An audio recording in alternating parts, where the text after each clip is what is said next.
My granddaughter said, "You embarrass me," at her wedding reception. So I took back the venue key.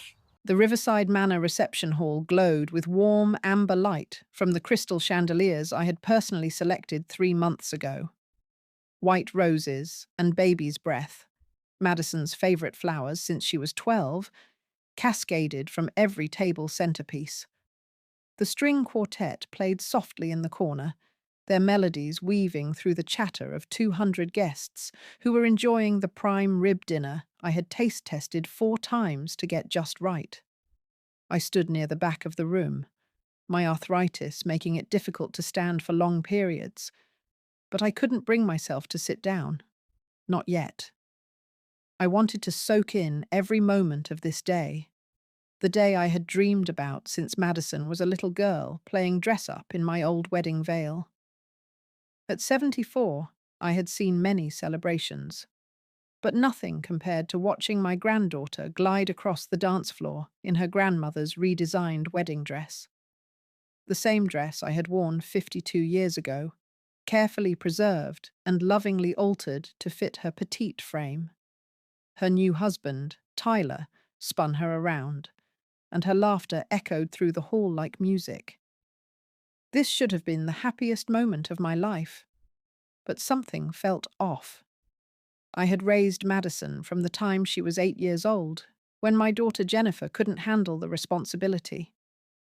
Jennifer had always been flighty, chasing dreams that never materialized, leaving Madison with me while she found herself. I didn't mind. Madison became the light of my life, my second chance at motherhood. I had worked 3 jobs to put her through private school, sold my mother's antique jewelry to pay for her college tuition, and spent my entire retirement savings on this wedding. Every vendor, every detail, every moment had been meticulously planned with Madison's happiness as my only priority. The florist had initially quoted $3,000 for the arrangements, but I negotiated it down to $2,100 by agreeing to pick up the flowers myself at 5 a.m. The caterer wanted $85 per plate, but I convinced them to lower it to $67 by helping with the setup. I had personally ironed 200 napkins, polished every piece of silverware, and even cleaned the bathrooms before the guests arrived. As the evening progressed, I noticed Madison's college friends clustered near the bar, their voices getting louder with each cocktail. I caught fragments of their conversation, complaints about the music being too old-fashioned, jokes about the vintage decorations, and snide comments about the country club crowd mixing with the regular people. I tried to ignore it. This was Madison's day, and if her friends weren't impressed, that was their problem. But then I saw Madison herself joining their circle, and my heart began to race. It was during the reception's grand entrance, right after my toast. I had spent weeks writing those words, practicing them in front of my bathroom mirror until I had memorized every syllable. I had talked about watching Madison grow from a curious little girl who asked a million questions into a confident young woman who could handle anything life threw at her. The guests had applauded politely, but I noticed Madison's forced smile, the way she avoided eye contact with me during my speech. I chalked it up to wedding nerves. Every bride feels overwhelmed on her big day. I was standing in the corner near the gift table, quietly observing the festivities and making sure everything was running smoothly, when I noticed Madison walking toward me. Her white satin dress rustled with each step, but her face was twisted in frustration. She had been talking with her sorority sisters, Ashley and Brittany, their voices cutting through the ambient noise of the celebration. I thought she was coming to check on me, maybe to finally thank me for everything I had done. Perhaps she wanted to share a quiet moment together, away from the chaos of the reception.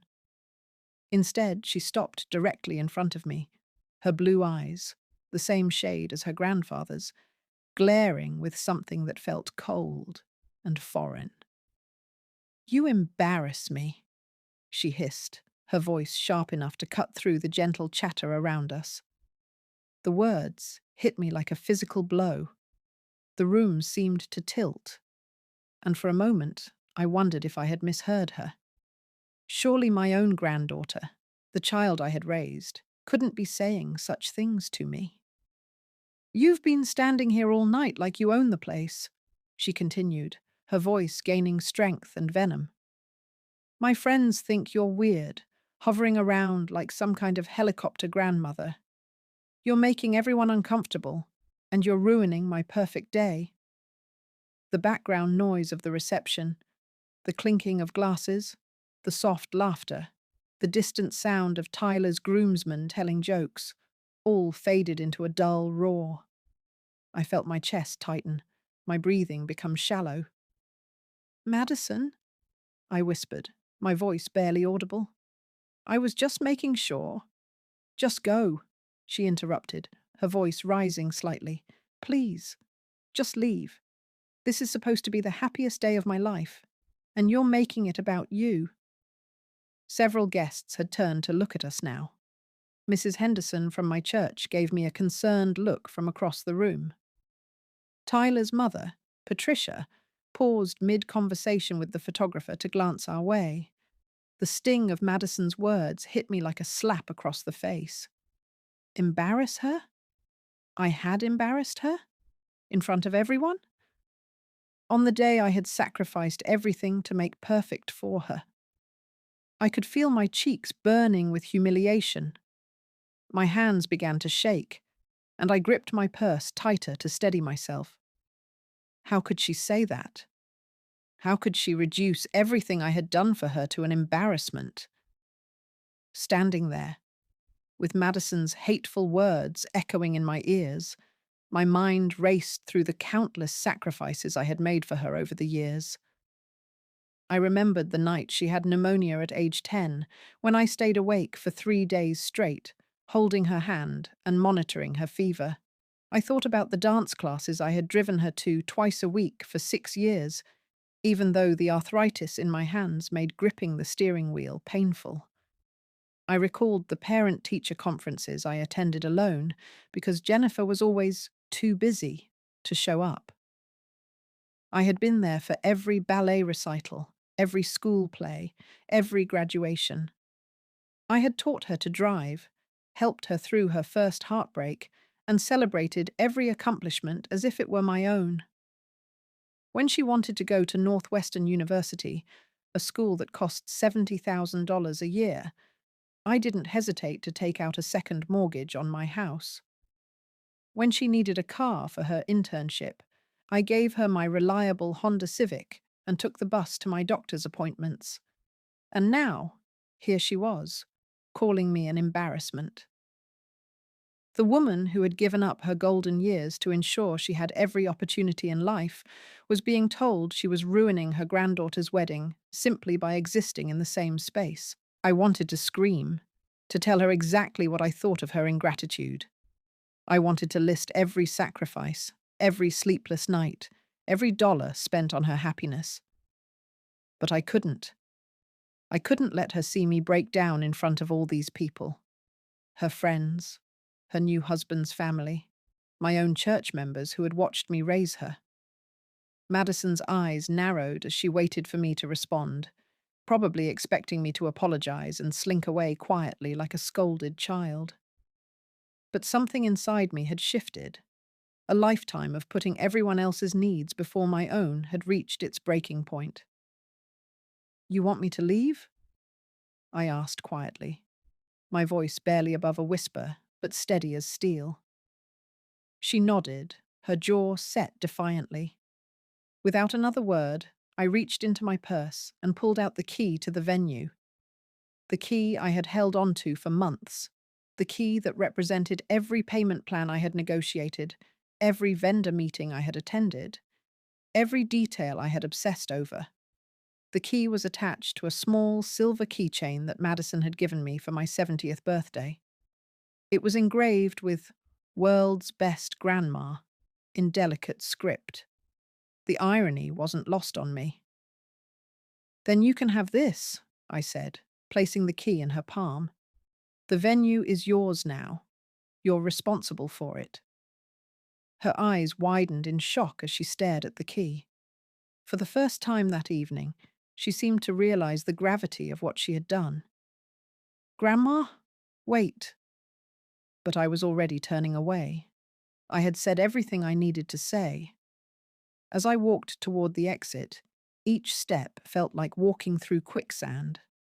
The reception hall that had been my pride and joy just moments before now felt suffocating. The decorations I had chosen with such care seemed to mock me. The guests I had personally invited, many of whom were there because of their relationship with me, not Madison, watched with confused expressions as I made my way to the door. Mrs. Henderson started to approach me, concern written across her face, but I gave her a subtle shake of my head. I couldn't handle kindness right now, not when I was using every ounce of strength I had to maintain my composure. Tyler's father, Robert, was standing near the exit with his brother, and I heard him say quietly, "What's going on with the grandmother?" But I kept walking, my head held high, despite the tears threatening to spill over. The cool October air hit my face as I stepped outside, and I finally allowed myself to breathe. The parking lot was mostly empty, except for a few late arrivals hurrying toward the entrance. I walked slowly to my car, my legs feeling weak and unsteady. As I fumbled with my car keys, I heard the reception hall door open behind me. For a moment, my heart jumped. Maybe Madison had come after me. Maybe she had realized her mistake. But when I turned around, it was only a couple of guests stepping out for a smoke break. I didn't look back at the building as I drove away. Sitting alone in my living room later that night, still wearing my navy blue Mother of the Bride dress, the memories came flooding back like a dam had burst. I remembered the day Madison came to live with me permanently. She was 8 years old, standing on my doorstep with a small suitcase and her stuffed elephant, tears streaming down her face. Jennifer had called me that morning, saying she needed space to figure things out and would be back in a few weeks. Those few weeks turned into months, then years. Eventually, Jennifer moved to California with some musician she met at a coffee shop, and Madison became legally mine. I remembered teaching Madison to ride a bike in my driveway, running alongside her until my knees ached, cheering when she finally got the hang of it. I remembered her first day of high school, when she was so nervous she threw up in the car, and I had to talk her through breathing exercises before she could go inside. I thought about the countless nights I had sat at my kitchen table, helping her with homework I barely understood, paying for tutors when my help wasn't enough. I remembered the college application process, when I learned to navigate FAFSA forms and scholarship essays, determined to give her every opportunity I never had. And I remembered the smaller moments too, braiding her hair for school pictures, teaching her to bake my famous chocolate chip cookies, sitting up with her when she had nightmares about her mother never coming back. She had been my whole world for 16 years, and I had been nothing more than an embarrassment to her. The days following the wedding were filled with an oppressive silence. My phone, which usually rang several times a day with calls from Madison, remained quiet. I found myself checking it obsessively, wondering if she would call to apologize, to explain herself, to acknowledge what she had done. But the silence stretched on. I went through my normal routine: grocery shopping on Tuesdays, church on Sundays, my weekly bridge game with the ladies from my neighborhood. But everything felt different. The other church members had heard about the wedding incident through the gossip chain, and their pitying looks were almost worse than Madison's cruelty. "She's young," Mrs. Henderson told me after Sunday service. "She'll realize what she's done." "Wedding stress makes people do crazy things," added Betty from my bridge group. I'm sure she didn't mean it. But I knew better. The venom in Madison's voice, the coldness in her eyes. That wasn't wedding stress. That was someone who had been thinking those thoughts for a long time, finally finding the courage to voice them. I started going through old photo albums, trying to find clues I might have missed. Pictures of Madison's high school graduation, where she had thanked me in her speech for being the best grandmother a girl could ask for. Photos from her college visits, where she had held my hand and told me she was nervous about being so far from home. Had she been lying all those years? Had I been blind to her true feelings? 2 weeks after the wedding, I was tending to my garden when I heard a car pull into my driveway. Through the kitchen window, I saw Madison's white Honda Civic, the one I had given her, the one she had promised to take good care of. She sat in the car for several minutes before finally getting out. Even from a distance, I could see that she looked terrible. Her usually perfect hair was pulled back in a messy ponytail. She wasn't wearing makeup, and her clothes looked like she had slept in them. When she knocked on my door, I almost didn't answer. But curiosity got the better of me. She stood on my doorstep, the same spot where she had stood 16 years ago as a frightened little girl. But now she was a married woman, and she looked more lost than ever. "Grandma?" she began, her voice cracking. "Can we talk?" I stepped aside to let her in, but I didn't offer her a seat or a cup of tea like I normally would. I wasn't ready for normal yet. She sat down on my couch, the same couch where we had watched countless Disney movies, where I had held her when she cried about boys, where we had planned her wedding just 6 months ago. "I've been thinking about what happened," she said, her eyes red and swollen from crying. "At the reception. I know I hurt you, and I'm sorry." Sorry. Such a small word for such a big hurt. "I was overwhelmed," she continued, fidgeting with her wedding ring. "Everything was so perfect, and I felt this pressure to be perfect too.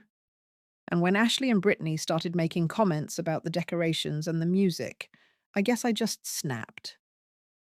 "So you decided to take it out on me," I said, my voice steady despite the anger building in my chest. "I didn't mean to—" "You told me I embarrassed you," I interrupted. "In front of everyone. You told me I was ruining your perfect day." Madison's face crumpled, and she began to cry in earnest. "I know. I know I said terrible things, but you have to understand." "No," I said firmly. "I don't have to understand anything. You humiliated me, Madison. You made me feel like a stranger in my own granddaughter's wedding." She looked up at me, surprised by the steel in my voice. She had expected me to comfort her, to tell her it was okay, to make her feel better like I always did. "I gave you everything," I continued. "My time, my money, my love, everything I had. And you threw it back in my face because your sorority friends didn't approve of the woman who raised you." Madison wiped her eyes with the back of her hand, leaving mascara streaks on her cheeks. "It's not that simple, Grandma." "Then explain it to me," I said, crossing my arms. "Help me understand how the woman who sacrificed everything for you became such an embarrassment." She was quiet for a long moment, staring at her hands. When she finally spoke, her voice was barely above a whisper. "You don't understand what it's like," she said. "Growing up with everyone knowing that my mom didn't want me, having to explain why my grandmother was at every school event instead of my parents." The words hit me like a physical blow. "Madison, I know you love me," she continued, her voice gaining strength. "I know you did everything you could. But do you know what it's like to be the girl whose mother abandoned her? To have everyone looking at you with pity?" I felt my anger deflating, replaced by a deep sadness. "I never wanted you to feel that way." "And I never wanted to feel ashamed of you," she said, tears streaming down her face. But sometimes I did. Sometimes I wished I had normal parents, a normal family, and I hated myself for feeling that way because I knew how much you loved me. The room fell silent, except for the ticking of my grandfather clock. I could see the little girl in Madison's face again, the one who had been so afraid of being abandoned that she had built walls around her heart. So, when Ashley and Brittany started making their comments, she continued, it brought back all those old feelings. And I lashed out at you because you were safe, because I knew you would forgive me no matter what I did. Well, you were wrong, I said quietly. Her head snapped up, eyes wide with shock. What? You were wrong about me forgiving you no matter what. Some things can't be forgiven with just an apology, Madison. Some words can't be taken back. Madison stared at me for a long moment, as if seeing me for the first time. Grandma, please. I'll do anything to make this right. I looked at this young woman, my granddaughter, my pride and joy, my greatest accomplishment, and I felt something shift inside me. Not forgiveness, not yet, but understanding. I spent 16 years trying to make up for what your mother did to you, I said. I thought if I loved you enough, sacrificed enough, gave you everything I had, it would heal that wound. But I can't fix what Jennifer broke, Madison. Only you can do that. I don't know how, she whispered. You start by taking responsibility for your actions, I said. Not just apologizing, but understanding the impact of your words. You hurt me, Madison, deeply, and saying you were overwhelmed doesn't excuse that. She nodded, fresh tears starting to fall. I know. I've been thinking about it non-stop. Tyler's been trying to talk to me about it, but I was too ashamed to admit how awful I was. What does Tyler think about all this? I asked. He's disappointed in me, she admitted. He said he was proud to have you as his grandmother-in-law, and he couldn't understand why I would treat you that way. He made me realize that I was taking out my issues with my mom on you. At least the boy had some sense. I don't know if I can forgive you right now, I said honestly. I need time to process what happened, to figure out how to move forward. Madison's face fell, but she nodded. I understand. I just hope that someday you can find it in your heart to give me another chance. Madison, I said, reaching out to touch her hand for the first time since she had arrived. I will always love you. You're my granddaughter, and nothing will ever change that. But love and trust are two different things. You broke my trust, and that's going to take time to rebuild.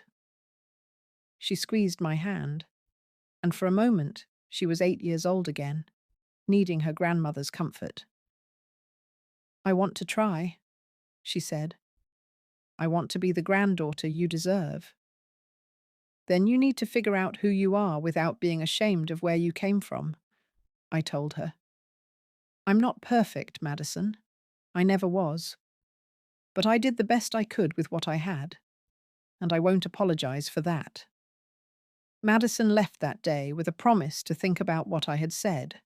She also left with a homework assignment.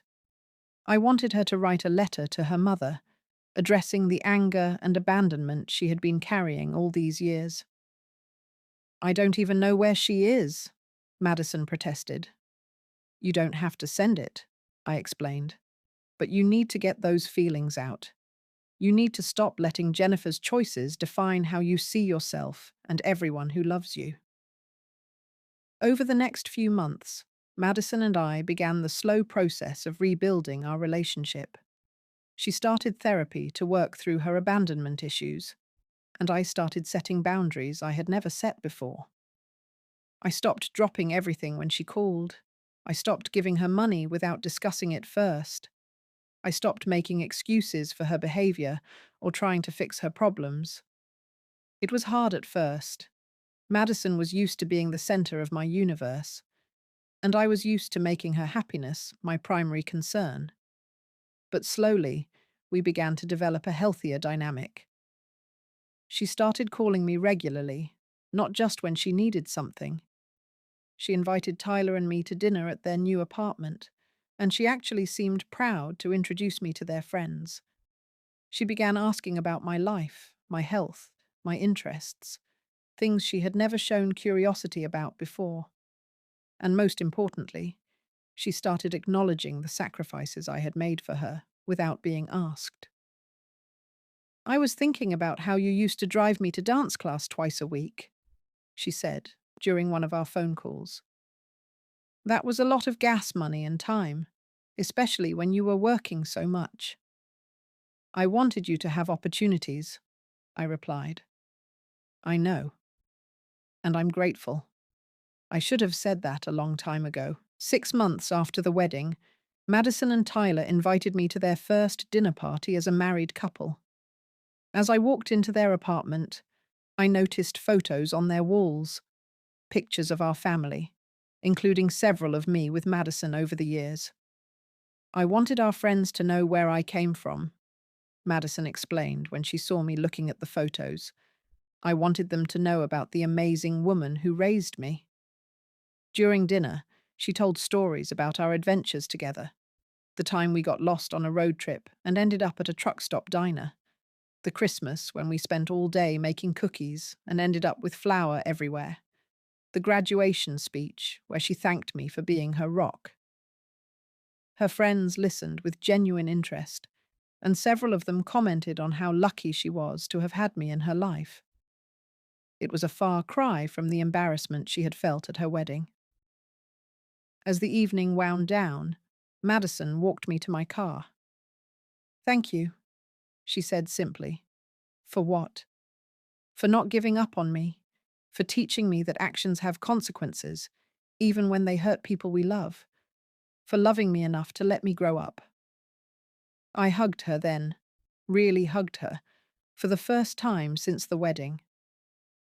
"I'm proud of you," I said. "Not because you're perfect, but because you're willing to do the work." As I drove home that night, I thought about how much we had both grown over the past months. Madison had learned to value the people who loved her, and I had learned that sometimes love means holding people accountable for their actions. I had kept the venue key all this time, not as a punishment, but as a reminder that we teach people how to treat us, and that sometimes the most loving thing we can do is refuse to accept unacceptable behavior. The key now sits in my jewelry box, next to my wedding ring and my mother's pearls. It represents one of the hardest lessons I've ever had to teach and learn, that love without respect is incomplete, and that sometimes standing up for yourself is the greatest gift you can give someone else. If you're dealing with ungrateful family members or people who take your sacrifices for granted, remember that you deserve to be treated with dignity and respect. Don't let anyone, not even those you love most, make you feel like your worth is determined by what you can do for them. Sometimes the most loving thing you can do is walk away, even when it breaks your heart. Thank you for watching my story. If you found this message meaningful, please subscribe to my channel for more stories about family, forgiveness, and finding your strength.